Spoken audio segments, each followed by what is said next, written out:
Bharatiya Janata party में धूमल साहब और अनुराग ठाकुर जी के जो विरोधी लोग हैं, उन्होंने उनको नीचा दिखाने के लिए उन लोगों को बीजेपी में शामिल कराने की कोशिश की है जिनके उनके साथ अच्छे संबंध नहीं थे।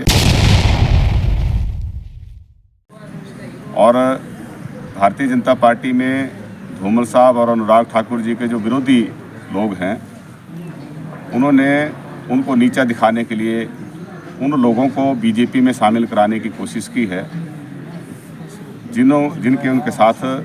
अच्छे संबंध नहीं थे। उदाहरण के तौर पे राजेंद्र राणा जी को सुजानपुर में लाकर धूमल साहब को क्या दिखाना चाहते हैं, या जो अनुराग ठाकुर धूमल साहब के समर्थक वीरेंद्र कंवर जी हैं, इनके विरोध में जो उनके घोर विरोधी देवेंद्र भुट्टो जी,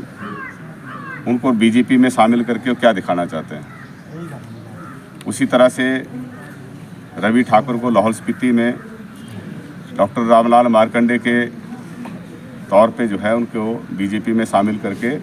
उनको नीचा दिखाने की कोशिश कर रहे हैं। और यही हालत जो है गगरेट में है। वहाँ राजेश ठाकुर हैं, वो भी अनुराग ठाकुर के समर्थक हैं, और वहाँ पे भी चैतन्य शर्मा को लाकर जो है वो उनको नीचा दिखाने के लिए,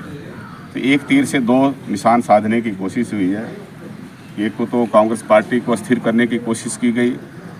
क्योंकि जो भ्रष्टाचारी थे, कईयों के जो अवैध तौर पे क्रशर चलते थे, उस पर अंकुश लगाया गया। शराब के ठेकों की जब खुले तौर पे नीलामी हुई, उससे कई लोगों को बेचैनी हुई, और भी कई तरीके जो भ्रष्ट तरीके अपनाते थे उनके ऊपर जब नकेले कसी गई, तो उससे जो हताश हुए हमारे कुछ नेता, उन्होंने अपने आपस में एक गिरोह बनाकर उन भ्रष्टाचारियों का साथ देने की कोशिश की।